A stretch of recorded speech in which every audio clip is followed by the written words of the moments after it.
sa pagpapatuloy ng ating istorya. Sa mismong sandaling yun, napasigaw si Xiao Cheng ng may sigla. Ayan na kayo, umpisa na ng palabas. Nagkatinginan ng lahat, lalo na si Song Zufu, na may kunot noong nagtanong, umpisa, anong pinagsasabi mo?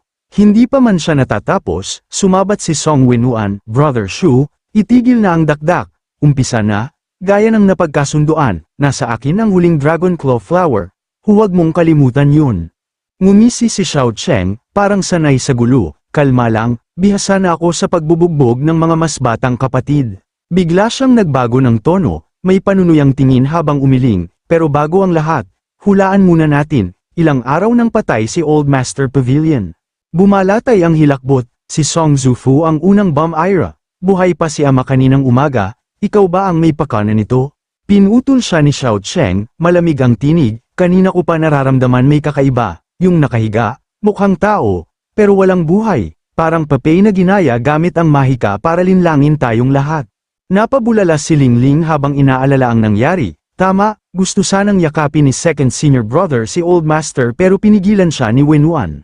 Sabay-sabay silang napalingon kay Song Wenhuan, na agad depensa, ayokong mahawa si Brother Shu, kaya pinigilan ko siya, gusto ko lang makapagpahinga si ama, hindi ako yun. Hinihimas ni Xiao Cheng ang kanyang baba, matay matalim, relax, Song brother.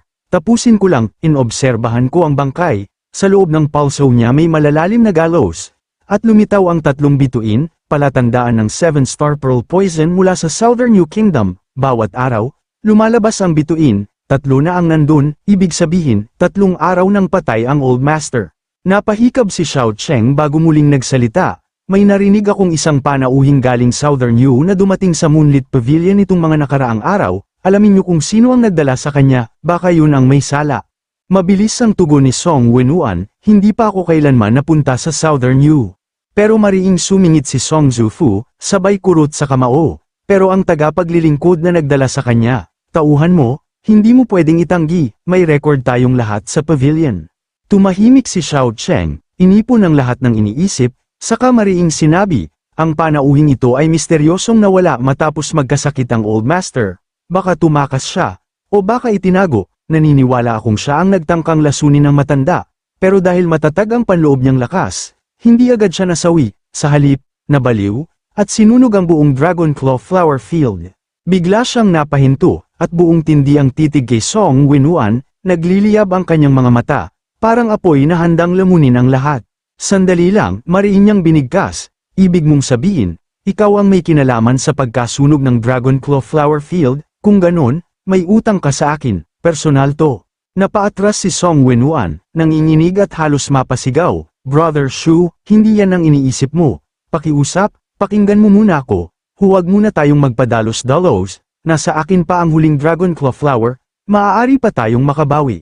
Pero hindi pa siya natatapos, biglang pumutok galit si Song Zufu, Song Wenhuan, hindi ko akalaing ganito ka pala kasama, nang hindi mo ako mapatay, ang ama ko naman ang pinuntirya mo, mas masahol ka pa sa hayop. Sa puntong ito, pawis na pawis si Song Wenhuan, halos hindi makatingin, huwag mo akong pagbintangan, magkapatid tayo, paano ko magagawang patayin ka? Pero matalim ang sagot ni Song Zufu habang nagngagalit sa galit ang kanyang ngipin, lahat gagawin mo para sa trono ng Master Pavilion, di ba? Samantala, habang nagbabangayan ang magkapatid, nakaupo lang si Xiao Cheng, Lingling at Dacheng, kuwam-eka ng mani na parang bang nanonood ng live K-drama, todo udyok pa si Xiao Cheng, sige, maglaban kayo, simula na ng midnight show. Sa sandaling yun, hindi na napigilan ang panibagong pagsabog ng damdamin ni Song Zufu. Halos mabingi ang hangin sa sigaw niyang panangpuot. Basta't ako ang magiging bagong Panginoon ng Pavilion, makukuha ko ang lihim ng ilusyon sa Soaring Sky Tower, at mararating ko ang langit. Nangangalit ang tinig niya habang ibinubulgar ang mga hinanakit. Ilang taon kang gumamit ng maruruming paraan para tanggalin ang mga tutol sa iyo. Ang daming inosente ang nadamay, pati ako, sarili mong kapatid. Muntik mo ng malason, kung hindi ako iniligtas ng mga nakatatanda, matagal na sana akong wala, at ngayon, pati si ama, pinatay mo siya. Song Wenhuan, mas masahol ka pa sa hayop. Bago pa sumambulat ang susunod na paratang, sumingit si Xiao Cheng, nakakunot noo, habang hinihimas ang kanyang baba. Kung ganun, bakit hindi ka nalang hinintay ni Song Wenhuan na mamatay sa natural na paraan? Siya naman ang panganay, may karapatan. Mahina hong pumasok si Lingling, halos bulong ang tinig, "Senior brother, dahan-dahan lang, hindi ka nag-iisa." Sa puntong yun, nanlumo si Song Zufu, at sa mga patak ng luhay na batid ang tagal ng bigat sa kanyang dibdib. "Tama yan, pero siguro nabasa na ni Ama ang balak ni Song Wenuan, kaya ako ipalihim niyang sinanay, inihanda para pumalit, para protektahan ang pavilion mula sa kadiliman, kung walang mangyayaring aksidente, ang taong magmamana ng posisyon bilang Panginoon ng pavilion." Bago pa man matapos ang bawat salitang ibinubuga ni Song Zufu, biglang sumingit si Song Wenuan, nanginginig sa puot. Boses niya'y sumabay sa pagkidlat ng damdamin, "Dapat ako ang nararapat na maging Panginoon, hindi siya." At doon na sumabog ang galit ni Song Wenuan, pulang-pula ang mukha, nakakuyom ang mga kamao, at mariing isinambulat ang matagal ng tinatagong hinanakit, "Anong karapatan mo? Isa ka lang namang pangalawang anak, bulag siguro si Ama para ikaw pa ang sinanay niya. Kung hindi lang dahil sa mga matatandang lagi kang sinasalo, matagal na kitang pinatay, at hindi lang isang beses, kundi daan-daang beses." Pagkasambit noon, sumiklab sa galit si Song Zufu, napakunot noo at nagngingit-ngit ang mga ngipin, "Kaya inaamin mo rin pala, sa wakas." Hindi pa man tuluyang hamupa ang tensyon, sumabat si Xiao Cheng, parang tagahatol ng lihim, hawak-hawak ang dalawang makikinis na bato na pinaglalaroan sa daliri. Kaya pala sa seremonya ng pagdadalaga ngayon, yun lang ang tanging pagkakataon ni Song Wenuan para saktan ka, sa kasamaang palad, sa kabutihang palad pala, ako ang sumira sa plano niya. Nagliyab ang pagtataka sa mukha ni Song Wenuan, "Ha? Isang salita lang, pero panang gulat at pagkabunyag." Patuloy si Xiao Cheng, parang guro ng matatalinhagang karunungan, tinig na parang hamog ng umaga pero may tusok ng kidlat, "Ang utak ay isang napakakapalad na bagay, kung marunong ka lang sana nitong gamitin." Sumabay si Lingling, ngayoy parang naliwanagan ng buong istorya. Mahina man ang boses, matalas ang tama ng kanyang pahayag, pinatay ni Song Wenuan ang sarili niyang ama alang-alang sa kapangyarihan. Pero hindi sapat ang gayong pagtataksil para iligtas siya sa batas, kaya gumawa siya ng ilusyon, gumamit ng salamangka para magturo sa iba ng kasalanan, pero si Song Zufu ay laging nasa panig ng mga matatanda, at ayon sa batas ng Moonlit Pavilion, sa araw ng seremonya ng pagdadalaga, tanging siya, at siya lamang, ang karapat-dapat tumuntong sa pinakamataas na palapag. Sa sandaling yun, ngumisi si Xiao Cheng na parang kontrabida sa isang pelikula, habang nakapamaywang at tila proud pa. Tama, kapag nag-iisa si Song Zufu, yun ang pinakamainam na pagkakataon, sa kasamaang palad para kay Song Wenuan, binugbog ko si Song Zufu, at aksidente naman akong nakapasok sa Moonlit Pavilion. Naistorbo ko ang seremonya ng pagdadalaga at hindi ko sinasadyang nailigtas si Song Zufu. Samantala, si Song Wenuan ay biglang ngumisi, hindi yung simpleng ngiti kundi masamang-masama, pagkatapos, nag-ipon siya ng chi sa mga palad niya, at ang paligid ay tila lumamig. Dahil alam niyo na rin ang lahat, hindi ko na kailangang magkunwari pa. Sabay sigaw, ngayong gabi, walang lalabas ng buhay sa Moonlit Pavilion. Hindi na nagpatumpik si Song Wenuan, parang kidlat ang galaw. Tumira agad sa sugat ang braso ni Song Zufu, napaatras ito sa sakit, mariing hinahawakan ng dumudugong sugat habang napasigaw, "Aray, Song Wenuan, walang hiya ka." Isang elder ang agad na sumugod para tumulong, pero pinigilan siya ng isa pa, "Hintayin muna natin," ang sabi, para bang sinusukat kung alin ang mas mabigat, ang tama sa katawan o sa konsensya. Hindi tumigil si Song Wenuan, sunod-sunod ang pag-atake, paulit-ulit niyang tinumbok ang sugat, parang sinasaktan hindi lang ang laman kundi pati na rin ang alaala. Tila ba ang bawat galaw ay galing sa pusong pilit pinatigas ng taon ng galit at inggit. Napakunot noo si Lingling, hindi mapakali, "Senior brother," mariin niyang tanong, "hindi ba natin siya tutulungan?" Kalma lang si Xiao Cheng, parang nanonood ng eksena sa pagitan ng bida at kontrabidang may pinagdaanan. Masyado nang malalim ang sugat nilang dalawa, kung hindi malalampasan ni Song Zufu ang galit sa puso niya, hindi siya kailanman magtatagumpay. Hindi sa laban, kundi sa sarili. Sabay lingon siya kay Lingling, "Mapanuring mga mata, nakalimutan mo na ba ang turo ko kanina?" Napakamot si Lingling, parang biglang naubusan ng sagot.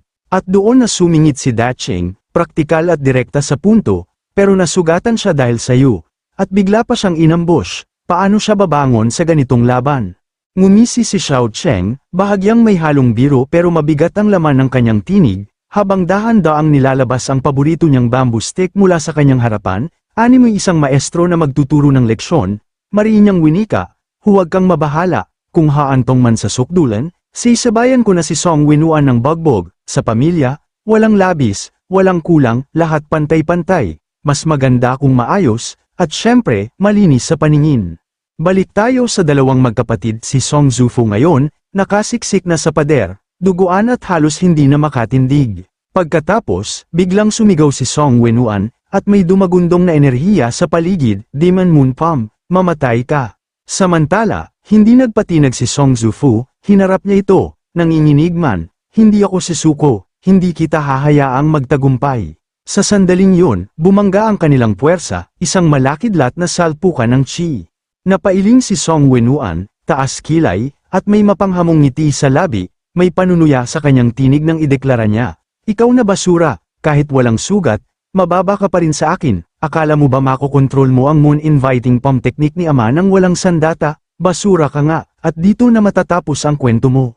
Pero si Song Zufu, kahit halos hindi na makatayo, pilit pa ring ibinabangon ang sarili, humahabol ang hininga, nanginginig ang katawan, pero hindi bumibitaw sa pakikipaglaban, kahit duguan, kita sa mga mata niya ang apoy ng isang mandirigmang ayaw sumuko. Samantala, sa gilid, nag-alala si Xiao Cheng, iniisip niya, tapos na nga ba ito? Tumingin si Lingling, hindi mapakali, senior brother, kung ganun, hindi ba't dapat tayong magmadali at tulungan si Song Zufu? Bigla, parang may kidlat na damaloy, nanigas ang braso ni Song Zufu, unti-unti, nagsimulang magliyab ang kanyang buong katawan sa kapangyarihan, isang kisap mata, at sumambulat mula sa kanyang palad ang parehong teknik, Demon Moon Palm. Hindi naglaon, bigla na lang tumilapon si Song Winuan at buong lakas na bumangga sa pader, litaw na litaw ang pagkabigla sa kanyang mukha, parang hindi makapaniwala sa bilis ng pangyayari. Nang masaksihan yon, napasigaw ang elder ng Moonlit Pavilion, talo siya, tinalo siya ng second young master, sarili pa niyang kapatid. Sumabad naman ang isa pang elder sa tabi, magkasing anyo ang teknik nila, pero sa second young master, mas maayos ang pagkakaguhit, mas makinis ang bawat galaw. Lumapit si Song Zufu sa kanyang kapatid, mataas ang noo, may ngiting puno ng yabang, at buong tapang na sinabi, akala mo ba ikaw lang ang marunong ng moon inviting palm? Si ama pa mismo ang nagturo sa akin niyan noon pa. Sinabay niya rito ang pagtaas ng kanyang braso, kumikislap sa chi, habang nagpatuloy, hindi ko akalaing napaabot ko na pala sa Silver Moon Realm ang teknik na to. Samantala, si Xiao Cheng ay napakunot noo sa inis, napamura sa sobrang pagkainis at nabulalas. Kapag minamalas nga naman, bakit hindi ko inatrasan ang palo ko kay Song Zufu? Sa isang sulok, nanlaki ang mata ni Lingling sa matinding pagkagulat, bulong niya sa sarili, ganito rin ba ang naramdaman ko noong nag-level up ako dati, kaya pala sinabi ni Kuya, tapos na, si Daching naman, tahimik lang parang estatwang walang imik, at gaya ng dati, walang kapantay ang tatag ni Xiao Cheng sa paggabay sa kanilang lahat. Samantala, mabilis na lumingon sa gilid si Song Zufu at ngumisi sa pagkabigla. Maaaring may kaugnayan ba kayo sa biglaang pag-angat ng aking kultibasyon? Ngumiti si Lingling, bahagyang nahihiya pero proud. Noon, tinulungan ako ng pangalawa kong senior brother, isang suntok lang, nakaakyat agad ako sa ikalimang antas ng chi refinement. Sa totoo lang, may kinalaman din sa naging pagkatalo mo kanina ang breakthrough mo. Nang marinig ang sinabi, napakuyom ng kamao si Song Zufu, halatang nanginginig sa tuwa. Ang Lupei, yan pala ang sikreto ng Enlightenment Valley, parang may salamang ka, hindi lang ako parang lumakas, ramdam ko, tumaas talaga cultivation ko. Oy, baka pwede mo akong suntukin ulit, baka next level na ako, immortal na agad. Napailing na lang si Xiao Cheng, kunot noo at nakataas ang kamao sa inis. Ako nga hindi pa immortal, tapos nagyayabang ka na agad? Bago pa lumala ang tensyon, dahan-daang sumingit si Lingling, kalmado pero may diin sa tinig. Second senior brother, mas mahalaga ang dapat unahin, sinira ni Song Winuan ang buong taniman ng Dragonclaw flowers, at huwag mong kalimutan, may matagal na rin tayong personal na alitan na kailangang tapusin. Mabilis na ibinaling ang tingin ni Xiao Cheng kay Song Winuan, tinitigan niya itong ng masama at ipinaliwanag na parang si Detective Conan. Ayon sa orihinal mong plano, mag-isa mong inorganisa ang seremonya ng pagdadalaga, pagbinata, kaya't nagawa mong itago ng palihim ang bangkay ng matandang pinuno ng pabilyo sa loob ng Soaring Sky Tower ng mas maaga.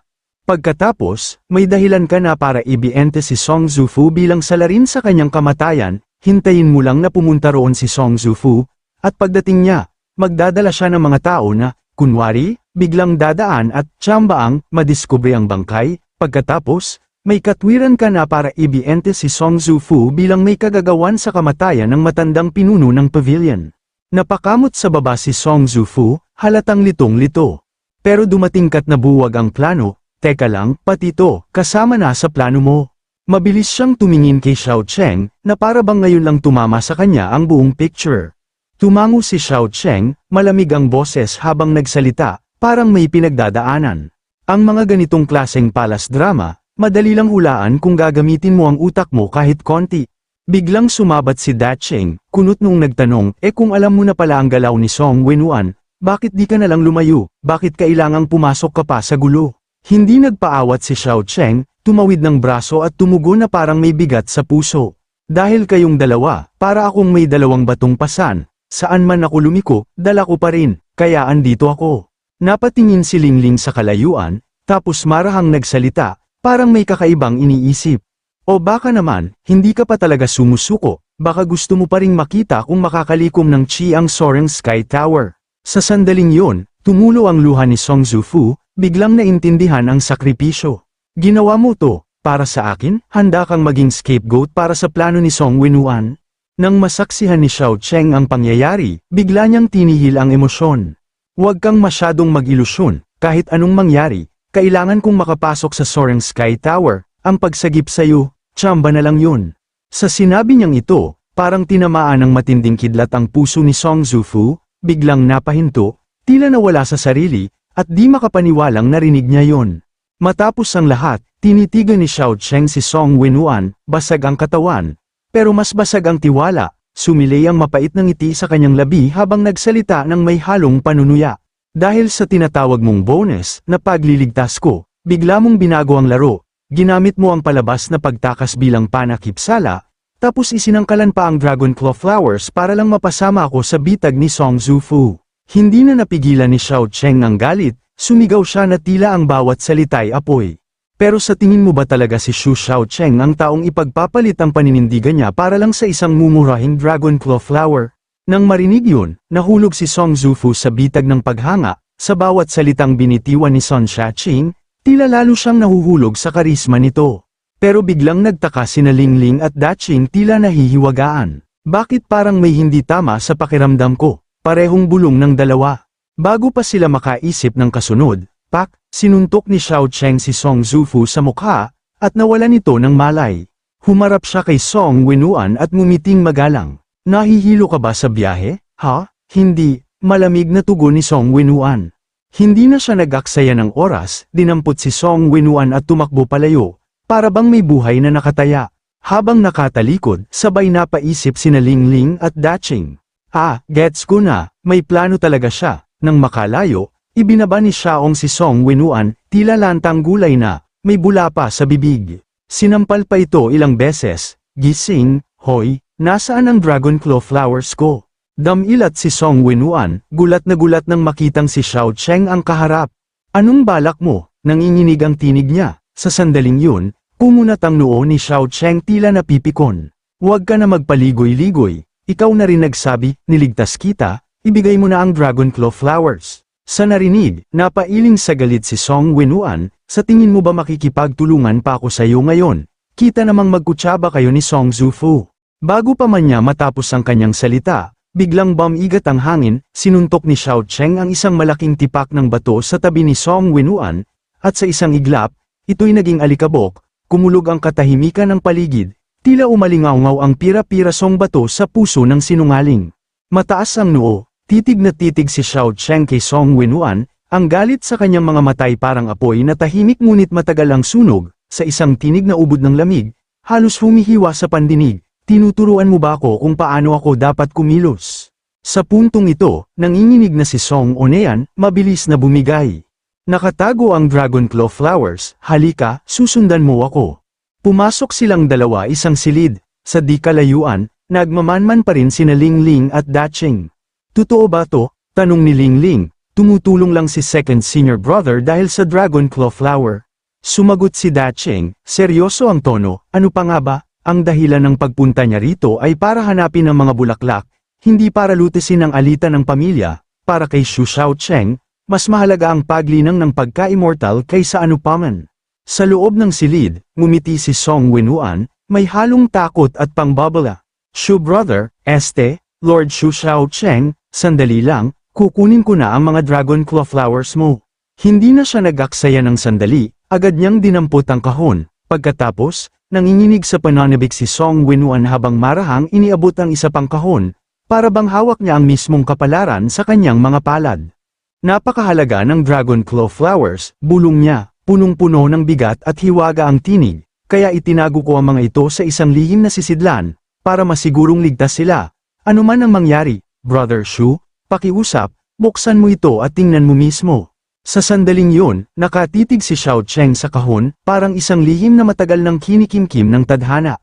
Sa wakas, ito na ba ang araw? Bulong niya, may halong pag-aalinlangan at pananabik. Ngunit pagkabukas pa lang ng takip boom, isang malupit na pagsabog ng mga gumagapang na insekto at malalansang reptile ang sumambulat, na paatras si Xiaocheng, gulat na gulat, habang bumalat sa kanya ang makapal na itim na usok na may dalang malamig at malas na enerhiya, para bang binuksan niya ang pinto sa isang sumpang matagal nang nakakandado. Nang makita ito, tumawa si Song Huan ng malakas, at saka isinalpak ang kanyang tunay na intensyon. Akala ko pa naman matalino ka. Yun pala, utak kalye, wala akong dragon claw flowers. Nalasan ka na ng mandala poison mula sa Southern Barbarians, siguradong mamamatay ka. Tumawa siya ng malakas, parang panalo na. Nanatiling tahimik si Xiaocheng, parang sa bawat tibok ng puso niya ay mas lalo pang kumukulo ang galit, unti-unting dumilim ang kanyang mga mata, hindi dahil sa lason, kundi sa galit na matagal ng kinikimkim, at sa isang kisap mata, kumawala siya, isang matinding suntok, walang alinlangan, walang awa, ang binitawan. Lumipad si Song Wenwuan na parang isang punit na papel na isinayaw ng hangin, tumilapon papalayo sa lakas ng galit ni Xiaocheng. Sa labas, halos mapa-atras sina Daching at Lingling sa kanilang nasaksihan sa nakitang dumaan sa kanilang harapan. Sa mismong sandaling yun, nabigla si Song Wenwuan, halatang natulala. Hindi pwede, paanong wala kang kahit gasgas, pero nanatiling tahimik si Xiaocheng, nakatindig lang na parang rebulto, walang bakas ng emosyon. Sa kamarahang nagsalita si Daching, waring hindi alintana ang tensyon. Matagal na siyang naiimpluwensyahan ng mga gamot, ni Lao Liu, kaya matagal na rin siyang hindi tinatablan. Pero sa totoo lang, mukhang hindi na kinaya ni second senior brother ang pasensya niya kay Song Wenwuan ngayon, sabat pa ni Lingling, halos bulong lang sa gilid. Sa iglap na yun, bumulwak ang sigaw ni Xiaocheng, tinig niyang tila umuugong sa hangin. Ako si Shu Xiaocheng, iisa lang ang taong may karapatang mandaya sa akin, at kahit kailan, hindi ko siya kayang saktan. Tumingin siya ng mariin, kaya ikaw, wala ka ng ligtas, kailangan mong mamatay. Walang pag-aalinlangang itinutok niya ang hawak na baston, ang dulo nito ay kumikislap sa ilalim ng liwanag. Napaigtad si Song Wenwuan, nanginginig ang tuhod at nangingisay sa kaba. Ginoo ko, Sang Qiao, titigil ka na lang ba dyan? Sa mismong sandaling yun, isang ahas ang mabilis na tumuklo kay Xiao mula sa gilid, pero parang langgam lang sa kanya. Tinapat niya ito na parang alikabok lang sa balikat. Sa kabilang dulo ng labanan, nagsulputan ang mga makamandag na insekto at ahas, dumagsa na parang bangungot sa paligid ni Lingling at Daching. Napaatras si Lingling, halos mapasigaw, bakit biglang ang dami ng makamandag na ahas? Umiling si Daching, matigas ang tono at seryoso ang mukha. Hindi to basta-bastang mga ahas, para silang pinalakas ng isang formation, delikado to. Biglang nagsalita si Xiaocheng, ang tinig niya ay parang may hinahanap sa hangin, ang tusong barbaro mula sa timog. Sa wakas, nagpakita ka rin, hindi pa man tuluyang natatapos ang sinabi. Kumari pa na si Song Wenwuan, sumisigaw habang tumatakbo palayo, Sang Qiao, ubusin mo sila, sumingasing ang mga ahas, at sabay-sabay silang sumugod. Parang apoy na may mga pangil at kamandag ang samalubong sa tatlo.